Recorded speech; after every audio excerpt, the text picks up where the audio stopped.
Hello, Adita.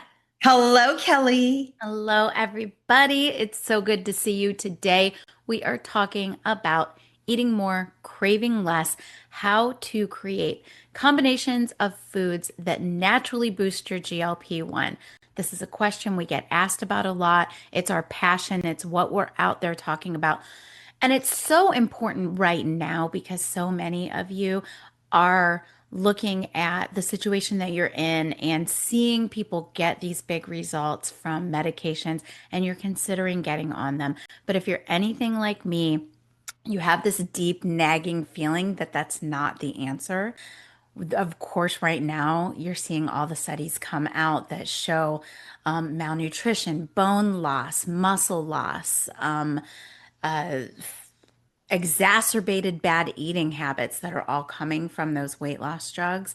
And so we are teaching things differently. We want to teach you how to eat real foods that really satisfy your hunger and move you toward the results that you're looking for. Adita, what do you have to add to that? Sorry, I took a long No, time on that one. no, not at all. But I think one of the biggest challenges that we have is that we were not born with an instruction manual with a troubleshooting guide at the end. And so what we do is, and our nutrition education comes from our parents, our best friend, and what we read in a magazine.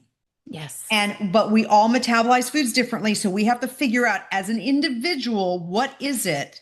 What proportions of food do I need to be eating so that I feel satiated? I don't require extra calories and I'm super healthy. And that really is the challenge with all this. And everybody's life's different and I know it, but we need to try to figure out a simple way for each of us to basically keep ourselves satiated. And I want to add to that too that one of the things that you learn from us in the Fullness Fix, our program where we coach you through this, is that protein, fat, and fiber are going to be the things that boost your GLP-1. You're starting to see that in a lot of places. It's not a secret, but it's not easy to do in today's American clients. So, American food climate, I should say. Yeah, and So that sad diet. the sad diet, the standard American diet. So, you guys, Mhm. if you don't know who I am, I'm Kelly Coulter. I've been a fitness instructor since 1994. I am on my own health and weight loss journey, and I have been for the last few years. Earlier this year, I dug in on Adita's teachings. I got certified as a nutritional coach, and in my work before that as a transformational coach, I saw what she was teaching and I really recognized how men and women our age need this information. And so we paired up to package it in a way that's really going to change your life. And now we're out here talking all about ways to eat that naturally raise your GLP-1 so you don't have to get on medication. Yeah, and that so I'm Adita Lang and I have been in the health and wellness field for 40 years. And so one of my goals has always been to be able to teach people in an easy way. There is so much information out there. It's like information overload. And so I wanted to be able to kind of bring it down to your culture, the way you've always eaten. How can I change things up without making people feel like they have to be on a diet? Because I just don't believe diets work.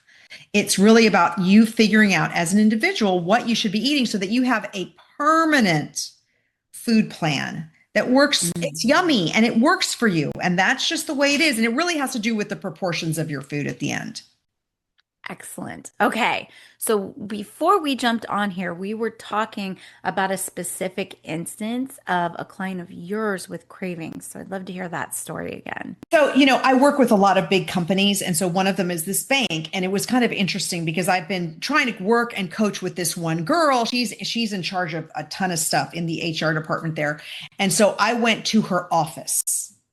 When I went to her office, it was very interesting to see that the snack machine was right around the corner of her door.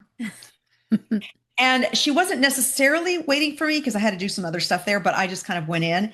And so at her desk, I get there and there is a little bowl of chips, like right there. And she's like frantic. You hear her typing on the computer. She's like frantic. I'm like, oh, I don't mean to disturb you. And she's like, because the nutritionist came in. So they freak out.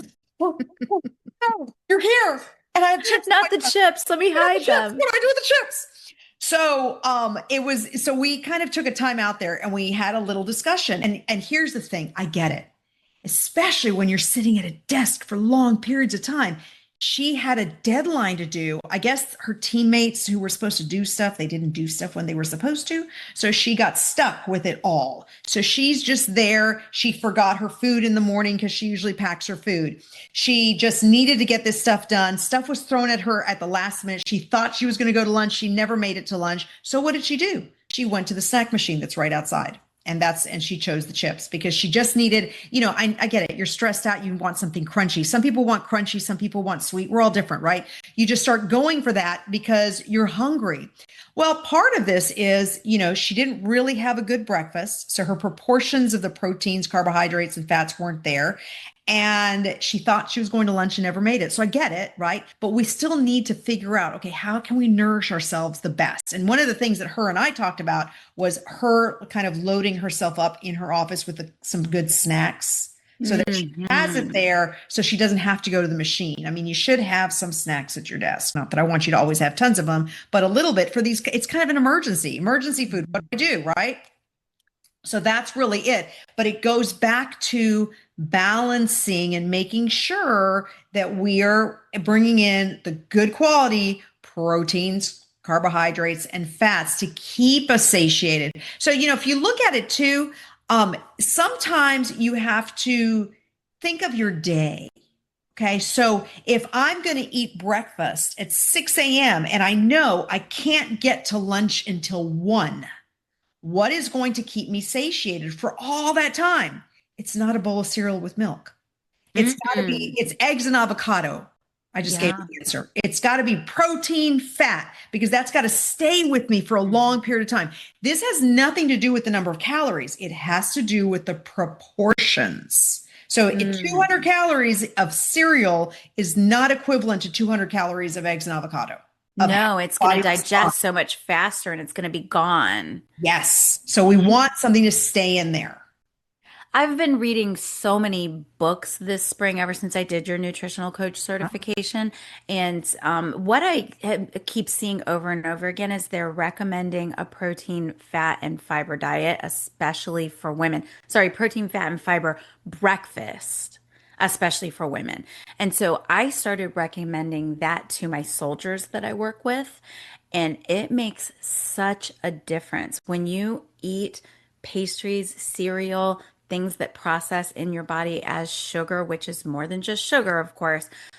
When you eat those kinds of things for breakfast, you set your day up for cravings. So now all day you're going low on the blood sugar because you went high, then you go low, and then your body asks for more sugar. So then you go high again, then you go low. If you eat that protein, fat, and fiber breakfast, some people call it PFF, some people call it like a farmer's wife breakfast. I've seen that too. But when it's all protein, fat, and fiber, it just keeps you steady. And then at lunch, you get to lunch and you find that you're making good decisions based on nutrient density and proper proportions rather than just looking for what's going to raise my blood sugar up fastest. But I want to bring a little clarity. So Yes. somehow, and I don't know how this happened, but somehow the medical community said, "Oh, you need to drink, lots of milk for calcium, and fiber comes from bread." So here you are. Look at the label on your You're bread. saying protein, fat, and fiber. And I want to clarify for all you guys listening that none of us, we're not saying here, well, then stack up on bread. That's Oh, not it. thank Because what I you. want you to know is that the avocado has a ton of fiber in it. Mhm. So eggs and Broccoli has avocado, protein in it. well, the eggs have the protein in it. The avocado has the fat and the fiber, right? Mhm. So that's a perfect breakfast right there.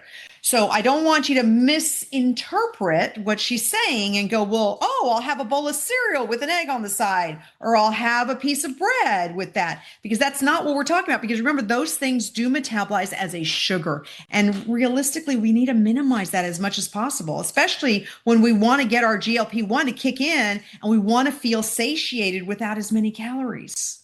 Will you do the quick rundown of the 5 things that you always teach breakdown as sugar? This always surprises people when I go through it with them. Sugar is sugar, flour, dairy, alcohol. Of course, alcohol for the adults, not the kids. But anyways, but here's the thing is that you could grab crackers, and the crackers are organic, they're sprouted, and they have 0 grams of fat on the food label. Well, guess what? Your body has the right to store them as fat because it's actually being, think about it, a translation. It's being translated as a sugar because it's made with flour. So your body says, oh, this is sugar. And Adita is going to use 10 grams of sugar to give you this information, but she ate 50 grams of sugar. So those extra 40 grams, we're going to store that as body fat because she's not really using it right now. And that's what happens, right? So we want to make sure that we're really minimizing those sugars because we don't need them. Ideally, yes. Do we need glucose for brain function? Absolutely. But we're better off getting that from something that's going to give us nutrition, like strawberries. Oh, I like that. I like thinking Raspberries. of your sugar should always come with some nutrient density. Absolutely. Mhm. Absolutely. And again, now that's bringing back in the fiber. I'm going to get fiber from that too, right? So that's bringing in something that's actually going to give me something. Okay, so you said wheat and flour. Wait, you said sugar, of course, added sugar. So anytime Add there's added any sugar type on of the label, added it's going to sugar. Yep. get processed as sugar. It's going to raise your insulin. You're going to store it as fat. Then wheat and flour. Mhm. Um, and then don't Dairy. say it. Oh, No, I wasn't going there yet. okay. Because that's always the big surprise, right? Mhm. So sugar, wheat and flour, alcohol. There are 5. Why am Sugar, I missing one? flour, dairy, alcohol. There's four. I always say it as 5 to my soldiers, and that might be because I add artificial sugar in there. Oh, okay. Okay, so Artificial sugar does so something the different to the body. So that's kind of a different topic. uh-huh. But a lot of times people think that dairy is protein, and we are actually teaching that dairy gets processed as sugar because it doesn't have enough nutrient density to offset the sugars that are going to be metabolized Yeah, to your there's a body. couple of stuff with, and so let's to clarify what dairy is. Dairy is cottage cheese. It's all of your cheeses. It's milk, cow's milk. Okay. Not raw. And not raw. We're talking the regular American pasteurized dairy, ice cream, cheese sticks, right? But again, something weird that came from the medical community. I have no idea why, but some doctors will tell you that eggs are dairy. That's not what I'm talking about. Please put eggs came from a chicken. It has nothing to do with a cow, and it's not dairy. But for whatever reason, they throw it in there. So no eggs. Well, the grocery store says it's dairy. Like they put I it in the know. dairy And if section, you but Google and you just say, give me a picture of dairy, of things made out of dairy, it throws eggs in there. And I'm like, so weird. I don't know where it came from. But anyway, so what happens is in the US, they pasteurize all dairy. That means that they heat up the milk, and butter goes into the dairy situation too, by the way. They heat it up at such high temperatures to kill off any bacteria, but then they also kill off most of the vitamins. They kill off the enzymes that would actually help us digest it better.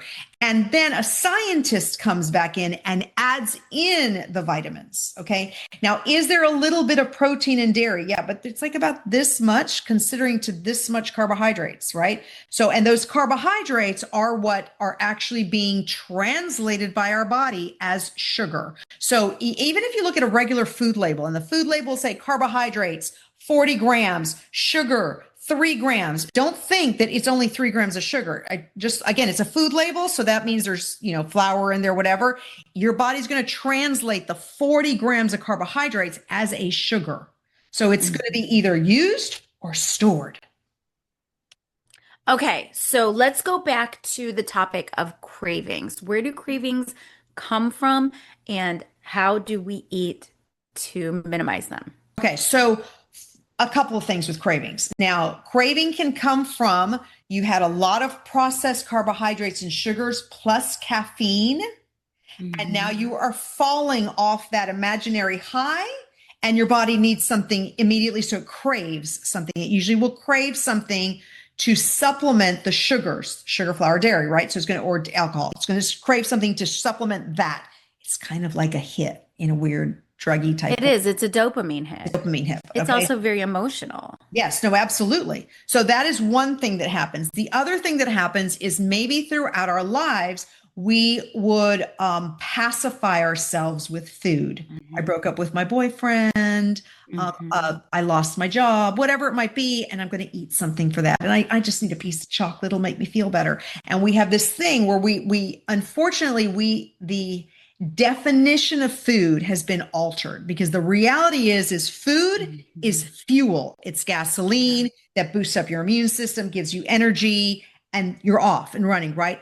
But we have created food as socialization, comfort, the thing you do when you break up with a mate. So we need to somehow in our mind understand when we are just craving for no real reason. It's not helping us. And it's kind of hard because we have Yeah. this perception of, oh, I'm really depressed. Just a piece of chocolate's going to make me feel so much better, right?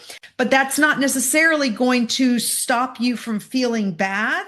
And in the long run, it might make you feel worse if you ate too much. It Sure, really, you've got your shame spiral that you have to of deal with then. course. So that's a way of craving. Now, the other way of craving, Wait, can I add into that just real yes, you quick? can. So I want to say that a while back I heard another coach that I follow saying that when she went through her weight loss journey, she worked with a coach, and that coach basically taught her to never ever eat to make yourself feel a certain way, which I thought was a really smart point and really great, but I couldn't connect how to actually do that. Like for me, I did use food a lot as emotional comfort. I used it as procrastination. I used it as a lot of different things. And I couldn't comprehend, like, it wasn't enough for me to just hear, don't use food to make yourself feel a certain way. But when I started eating in the ways that you taught in the nutritional coach certification and in our course, The Fullness Fix, the cravings went away because there wasn't any up and down. I don't ever like walk into my kitchen and just feel like I need a piece of chocolate.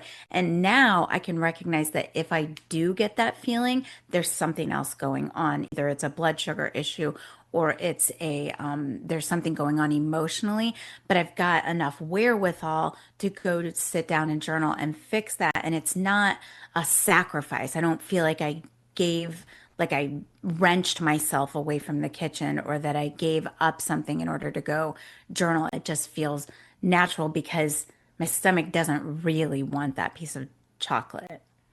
Well, you said that So, amazingly because that really is part of the key to this is for us to recognize, hey, I'm not feeling good, but I don't need food. I can journal, or maybe you do crafts, or maybe you love reading a book, or maybe you want to do yoga and breath work. Like mhm. you have created something to replace the eating. And that is phenomenal because that's really where we want to get ourselves to is to be able to recognize it and then substitute it. But I think the first step is really having the right combinations of food that increase the nutritional density, so you're not trying to override your brain and your body at the same time. Remember too that sugars are addictive. So I always bring it back to those little people in your brain that kind of talk, right? And so if you're not feeling good, that little person's going to say, "Hey, yeah, go get a piece of chocolate. It'll make you feel better, right?" And so we need to realize that it's not a physical sensation. It's something that's just in our head kind of telling us what to do, and it might not necessarily be the right thing. And the same thing goes, which is the other part of this whole craving thing, is I don't know, you have a deadline. You're in a rush, Hmm. you ran out of food, like I was telling you about my client. Well, she couldn't make it to lunch, right? And she was supposed to go to lunch, but because of this whole thing that happened at work, she couldn't make it to lunch. So then Hmm. that's when the craving kicks in because it's kind of like, I know I need food, I'm starving. Oh, the machine is right Yeah. outside my door. But if you circle that back to the point that I was making, if she had had enough nutritional density in the days before, she would have looked at that vending machine and thought, I don't want any of that. I Yeah. don't care if I do get really hungry. I don't want any of that. And And the hunger that you experience when you've got the right nutritional density in your food and the right combination of protein and fiber is different. It's not a panicky. I used to get panicky, like, am I going to get too hungry? Am I going to feel uncomfortable? Am I going to have that like rear happen? That never happens for me anymore.